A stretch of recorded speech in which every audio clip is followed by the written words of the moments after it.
Every autumn, the town of Bitterroot, Montana, held an event that tore at the heart, a silent auction where men on the edge of ruin offered their labor for one last chance. Some called it mercy, others called it by its true name, desperation. Among them stood Ethan Caldwell, no longer the whisper of the plains, the gunslinger who once commanded respect in Helena or Bozeman. Now, he was a blind man, without a ranch, without family, without a future, standing on a platform that reeked of damp wood and humiliation. Ethan Caldwell, 34 years old, announced the auctioneer, Hank Tuttle, his voice rough from cheap whiskey. Skilled in cattle and ranch work. Debt, $437. Who'll open the bidding? The silence was brutal. Not a coin stirred, only the distant cry of a baby breaking the air. 50, said a voice Ethan recognized, Tom Grayson from the livery. It wasn't an offer, it was pity dressed as utility. 60, called Widow Marlowe. 70. 75. The bids were like dull knives. They weren't buying a worker, they were buying a burden. Then, a shift. 100, came a woman's voice, clear and firm, untouched by fear or charity. It was Clara Bennett, pregnant, with a scar on her cheek that spoke of stories left untold. The crowd froze. What's a woman like her want with a blind man? Someone muttered. Ethan tensed, not at the words, but at the familiar weight of sorrow in Clara's voice, a kind he knew too well. Sold to Mrs. Bennett, Tuttle declared, bewildered. Soft footsteps approached, and a steady hand touched Ethan's elbow. Let's go, Mr. Caldwell. We've got a wagon to catch. They walked through whispers. The widow from the carpentry shop, they said. Pregnant, living alone. What'd she want with a blind gunslinger? Ethan stayed silent, but he felt it. This woman hadn't bought him to save on wages. There was another reason, one that would soon reveal itself. In the wagon, old but well kept, Clara helped him up. The horse snorted, weary but obedient. The road was rough, loose dirt, stones, solitude. Miss Bennett, Ethan began. Mrs., she corrected. My husband's gone. Ethan nodded, not pressing. But a question burned. What exactly do you need me for? She paused. When she spoke, she didn't look back. I need someone who won't run. Someone who knows what it's like to lose everything and still keep breathing. In that moment, without knowing it, Clara wasn't just speaking of herself. She was naming something in Ethan that had gone unspoken for years. And so began the silent pact between two broken souls, not yet ready to surrender. The wagon rattled down a dirt path unused for years. Ethan felt every jolt in his bones, clinging to the seat. This wasn't a ride, it was a statement. Whoever lived here didn't want to be found. The wagon creaked to a stop, and Clara's voice broke the silence. There's a step before the porch, she said. Ethan found it with his boot, his hand grazing the worn but sturdy railing. The house smelled of firewood and food, a mix of warmth and something sharper, danger, maybe. Clara guided him inside, her steps deliberate, her presence steady despite her pregnancy. How much farther? Ethan asked, gripping the seat's edge as the wagon had rattled over the uneven Montana terrain earlier. Not much, Clara had replied. The house isn't grand, but it's mine. Her tone carried the weight of someone who'd built something from nothing. I put it together, mostly. Learned what I didn't know. Life doesn't ask if you're ready. Her words hit Ethan harder than any fall. He'd thought he had everything under control once, until a fire took his sight, his ranch, his name. What happened to your husband? He asked, the question slipping out. Died defending something that mattered, Clara said. That's all. The silence that followed said the rest. Inside, she showed him where he'd sleep. You'll have to trust me, Mr. Caldwell, she said. Not in everything, just enough to stay. He turned toward her voice, unable to see her face but hearing something behind her words. Not pity. Not desperation. Something quieter, more familiar. I don't have many options, he said dryly. But I'll ask you the same, will you trust me? I already did, she said, a half-smile in her voice. I just paid $100 for you. Ethan felt a flicker inside, like a forgotten smile trying to surface. He didn't let it. The house was quiet, but it wasn't peace. It was heavy, like someone else lived here once. Someone gone. For the first time in years, Ethan felt something stir. Not fear, not hope, but curiosity. Why, of all people, had Clara chosen him? 3 days later, Ethan was splitting wood behind the barn, guided by touch and sound, when the first sign of trouble came. Hooves, fast, urgent. Not a casual visitor. A young rider stopped at the porch. "Mrs. Bennet," the boy called, voice nervous. "Letter for you. From Missoula." Through an open window, Ethan heard Clara's steps slow, her pregnancy weighing her down. "Thank you, Tommy," she said, coins clinking. The boy left and silence fell again, too heavy. Ethan didn't need sight to know something was wrong. Clara's quiet wasn't caution. It was a void, like someone who'd just read something that stole their breath. He pulled off his gloves and headed to the house, counting steps from the woodpile to the back door. "Mrs. Bennet?" "I'm fine," she said after a pause, but her voice betrayed her. "The letter?" Ethan pressed. She hesitated, paper crinkling in her hand. "They found me," she whispered, 2 words that turned the air thick. Ethan sat across from her, hands on the table. "Who found you?" "Men who want my baby," she said, her breath catching. "My husband, before he died, uncovered something, proof of corruption, land fraud, tied to judges, politicians, railroad companies. They killed him for it. Now they think the baby's a threat." Ethan's mind raced. Timelines, scenarios, possibilities. "The letter, who sent it?" "Unsigned. But I know it's him. Judge Harlan. He ordered my husband's death." She crushed the paper. "It says they're coming. That running won't help anymore." Ethan stood, his voice low, steady. "We leave tonight." "No," Clara said, firm. "I'm tired of running, Mr. Caldwell. If they want me, let them come. This time, I'm not alone." Ethan heard her move to the pantry, then the unmistakable sound of a gun set on the table, loaded, clean, ready. "I didn't buy you just for farm work," she said. "I bought you because you're Ethan Caldwell, the man who never missed when it mattered." He touched the gun, his body remembering what his eyes had lost. "I haven't shot in 2 years. And I can't see. But you're still here," she said. "Not everyone can say that." Ethan gripped the weapon, feeling its weight. "They'll come at night," he said quietly. 4, maybe 6 men. They don't want you dead yet, they want what you know. "And you?" Clara asked. "Will you help me?" He faced her, sightless but certain. "I already am." Ethan and Clara spent the afternoon fortifying the house, reinforcing doors and checking windows. As Ethan ran his hands along the floor near the kitchen, his fingers caught a subtle gap under 2 loose boards. Beneath them, hidden in the wood, was a small toy horse, carved with care, worn smooth by tiny hands. "Mrs. Bennet," he said softly, holding it up. Clara's voice came from the table, steady but heavy. His name was Samuel.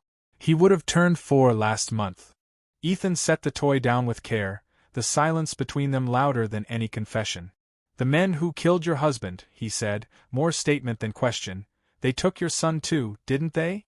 "They said it was a fever," Clara replied, her voice ice wrapped in fire. "That he died while I was traveling to Missoula. But I know it wasn't sickness. It was a message." Her words burned with restrained fury. "They punished Jacob for what he knew by killing our son." Rage surged through Ethan's chest, a wildfire he hadn't felt in years.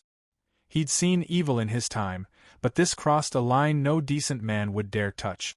"That's why you won't run," he said, understanding. "It's not just about protecting yourself. It's about making them pay." Clara nodded, her eyes wet but unyielding. "They took Samuel. They took Jacob. And they think they can take this baby too." Her voice hardened like steel. "I won't let them." Ethan sat across from her, fingers tracing the toy horse. It was simple, but every curve spoke of love, likely carved by Jacob in quiet nights now gone forever. "Tell me about the ranch," he said. "Not the structure, the routine. When do you wake? When do you sleep? Does anyone come by?" Clara described her life in isolation. No neighbors, no regular visitors, just monthly trips to town. The well was 30 yards north of the house. The barn held the horse and a few chickens. The outhouse sat behind the woodpile. Ethan nodded, memorizing every detail. "You have a cellar?" he asked. "A root cellar dug into the hill," she said. "It's where I store food for winter." "Perfect," Ethan said. "If things go bad, you hide there." He stood, moving to the window, ears sharp for any sound. Clara watched him, noting the shift in his posture. He was no longer the broken man she'd bought for $100. He was the gunslinger who once commanded respect with a single step into a room. More weapons? He asked.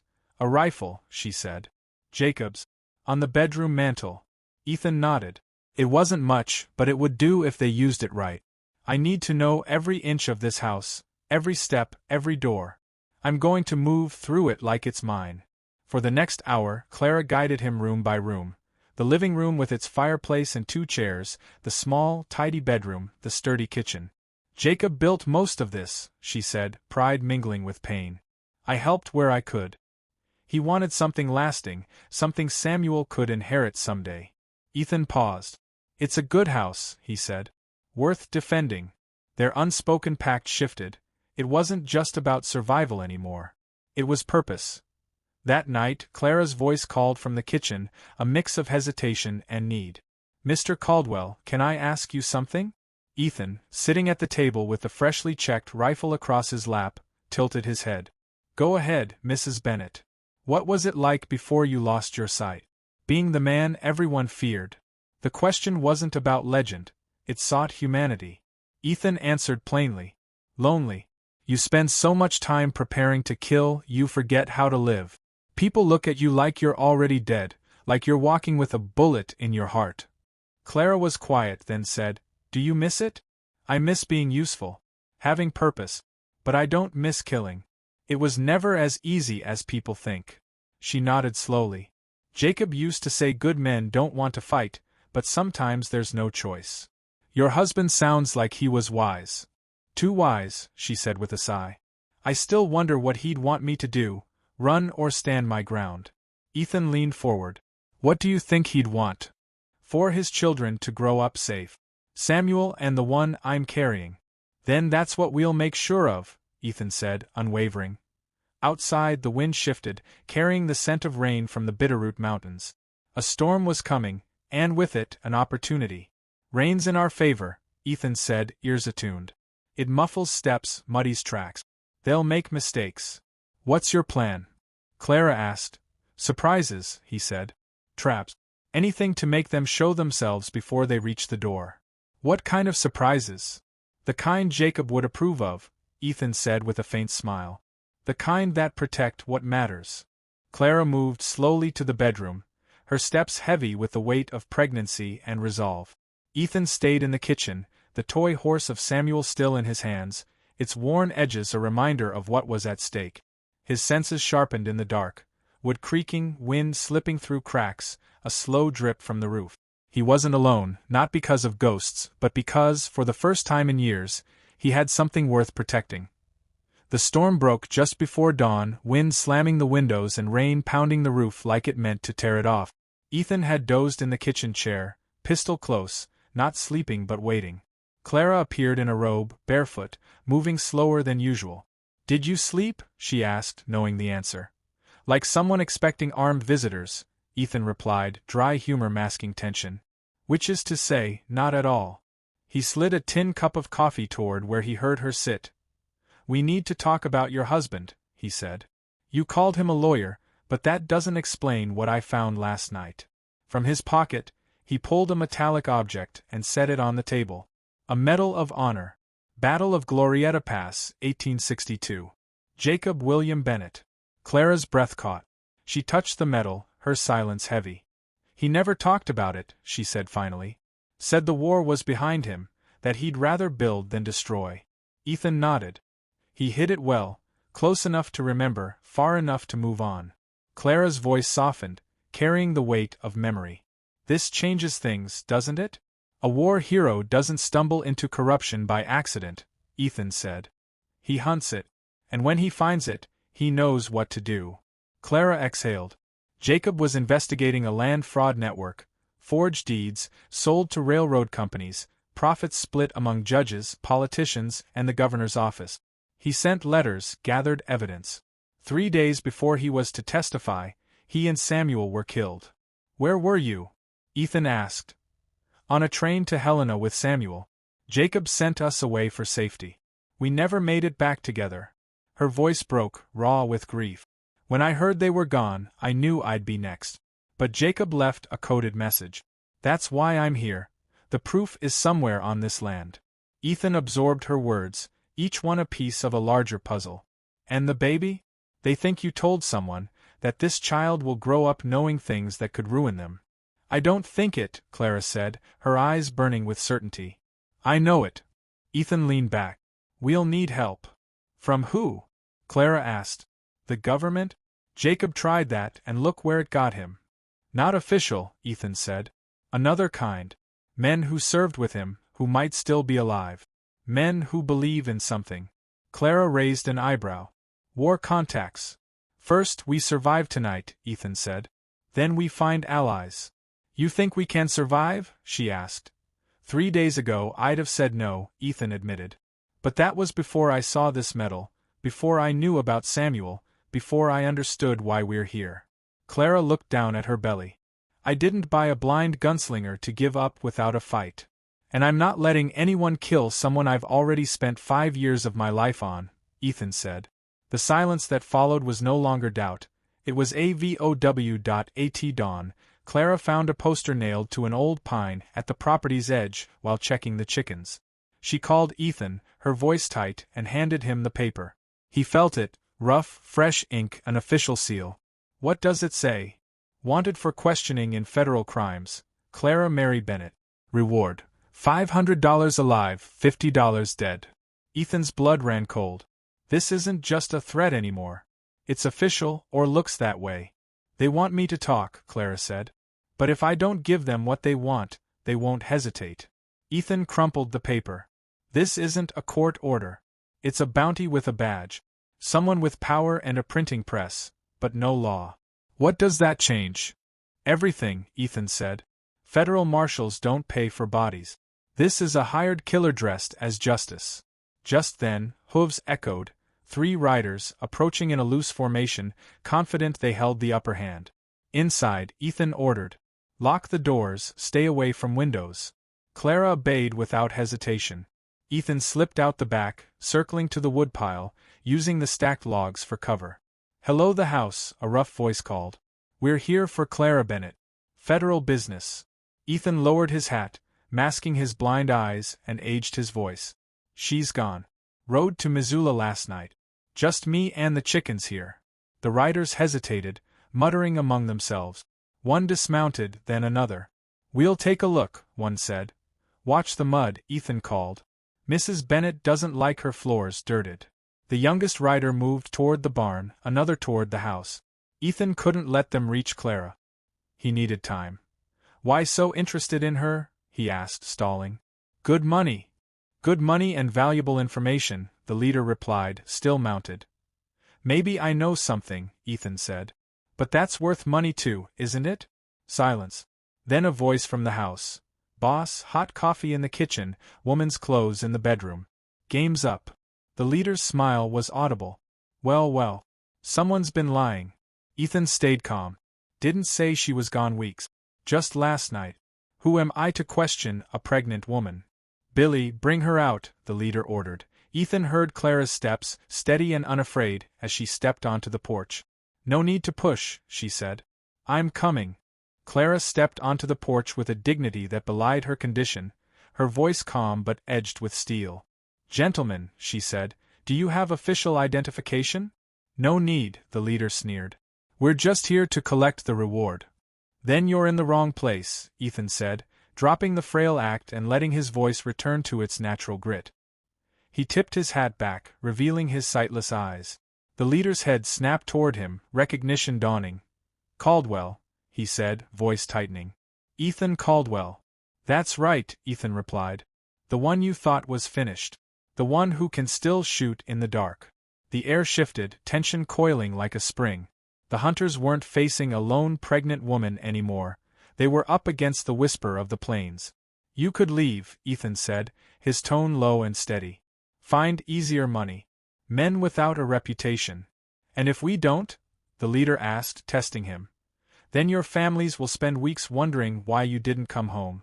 The silence was heavy, broken only by the distant rumble of thunder over the Bitterroot Valley. Finally, the leader raised a hand. Mount up, boys. This isn't the place. Not today. As the riders retreated, Ethan stepped closer to Clara. She looked at him, her eyes holding gratitude and something deeper. "This won't end here, will it?" she asked. "No," Ethan said, unflinching. "Now everyone knows there's easy money on your head. What do we do?" "What your husband would have done," Ethan said. "Use their greed against them. And find real allies." The day wore on, the calm growing taut as a bowstring. 3 more groups arrived, bounty hunters, some bold, others desperate. Ethan's reputation held them off, but he knew it wouldn't last. Clara was slowing, her breathing labored, her movements heavy with the weight of her pregnancy. Ethan sensed it, even without seeing her. "You all right?" he asked. "Not exactly," she admitted, her hand on her belly. "Contractions started an hour ago." Ethan froze, the weight of her words sinking in. "How far apart?" 20 minutes. Maybe less. The world was closing in, and now Clara was in labor. Hooves sounded again, 5 riders this time, moving with precision, not haste. 5 men, Ethan said, ear to the wind. Not bounty hunters. Military formation. A voice rang out, firm and polished. "We're looking for Mrs. Clara Bennett. We have information about her husband's investigation, evidence that could change everything." Clara tensed, hope and fear warring in her throat. "That's impossible," she whispered. "Only someone close to Jacob would know." "His inner circle," Ethan said. "Military contacts, maybe. Or it's a trap." "It could be," Clara said, gripping the rifle. "But right now, a trap might be our best chance." Ethan stood. "Stay inside. Keep the rifle ready. If this goes south, get to the cellar and don't come out until you hear my voice." He stepped onto the porch, the gray Montana sky heavy overhead. "I'm Ethan Caldwell," he called. "Mrs. Bennett's under my protection. Say what you came to say." The leader rode forward. "Colonel Samuel Webb, retired. I served with Jacob Bennett. He wrote to me before he died." The name, the tone, it fit. "What's the message?" Ethan demanded. "He said if things went wrong, I should find the rose, the compass, that Clara would know what it meant." From inside, Ethan heard Clara's sharp intake of breath. Her hand went to the necklace she'd worn since he arrived. "It's true," she whispered. "Prove you're who you say," Ethan said. Webb didn't hesitate. "Jacob called me Ghost Company, not because I vanished in plain sight, but because he said I was the best man he served with, even without a uniform." Ethan's breath caught. Only Jacob could have known that. "How many are with you?" 4 men. All veterans. All ready to die if needed. Ethan's jaw tightened. He had reasons to doubt, but more to act. "Clara's in labor," he said. "We're short on time, but we've got a defensible position. The cellar behind the barn, thick walls, 1 entrance." Webb turned to his men. "Johnson, Martinez, move supplies. Patterson, perimeter. Williams, prepare to move Mrs. Bennett." Ethan exhaled, feeling the tide shift. For the first time in days, they weren't alone. But the relief was short-lived. From the valley, more hooves, many more, heavy and deliberate. Webb glanced at Ethan. "How many?" "A dozen at least," Ethan said. "And they're not here to talk." Webb's jaw clenched. "Then it's time to show why Jacob Bennett inspired loyalty even after death." Ethan nodded. The worst was coming, but now it wasn't just a man defending a woman, it was a unit defending a cause. The sky over the Bitterroot Valley was a slate of gray, a warning as clear as the silhouettes of armed riders advancing through the mist. Ethan didn't need clear sight to know what was coming. "Too many for bounty hunters," he muttered. "This is an organized assault." A new voice cut through the trees, smooth and commanding. "Mrs. Bennett, I'm Judge Harlan. I believe we have unfinished business." Ethan froze. Clara, in the cellar, heard it too. The man who'd blinded Ethan, who'd ordered Jacob's death, who'd put a price on Clara's unborn child, was here in person. "Why's he here himself?" Webb whispered at Ethan's side. "Desperation or arrogance," Ethan replied. "Neither's good." "I want to avoid bloodshed," Harlan called. 5 minutes with Mrs. Bennett, and this can all end." Clara, gritting her teeth through labor pains, shouted from the cellar.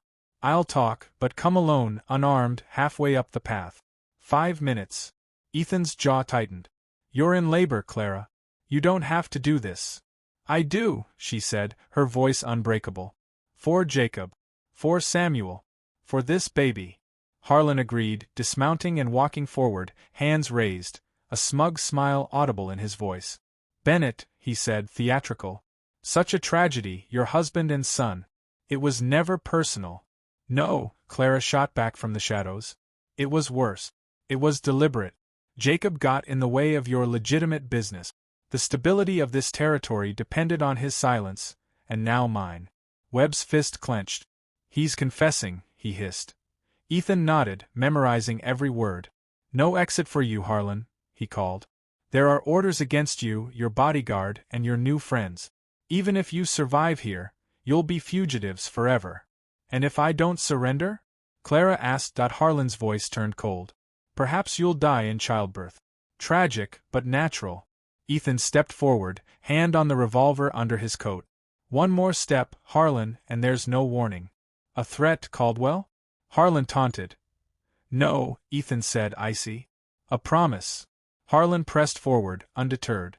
The evidence your husband had is meaningless without context. Without you, there is no context. Tell me where it is. Make this easy. Clara laughed, sharp and defiant, even as contractions gripped her. It's not here, Judge. It never was. Harlan stopped, stunned. What? Jacob sent copies to newspapers, investigators, Washington, Clara said, gasping. Kill me, and you'll only prove it's all true. Check tomorrow's Missoula Register. Or the Washington Herald. Harlan's composure cracked, his steps faltering. Ethan raised his gun. It's over, Judge. You'll shoot me, Caldwell? After what I did to you. Not because I want to, Ethan said. Because it's time. At that moment, a piercing cry broke through, a baby's wail, strong and clear, from the cellar. Clara's child was born. The sound snapped the tension like a brittle twig. Harlan reached for a hidden pistol, but Ethan fired first, the bullet striking true. Harlan collapsed, his shocked expression frozen in the muddy rain. Target down!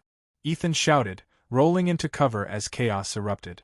Harlan's men opened fire, bullets tearing into the house, splintering wood, kicking up dirt. But Webb's team was ready. Martinez, left flank. Webb barked. Johnson, fire at 2 o'clock. The defenders answered with disciplined precision, every shot counting. Patterson held the rear, Williams watched the tree line. In the cellar, Clara clutched her newborn, the girl's cries cutting through the gunfire like a beacon of life.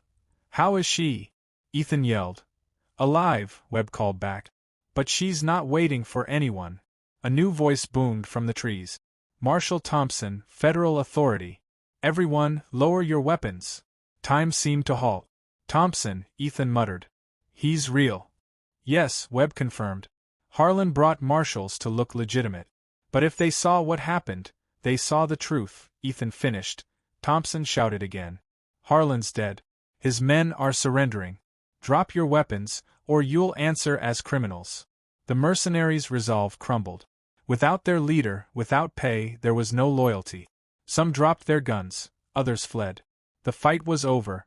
Thompson approached, hands visible, voice softer. Mrs. Bennett, the baby?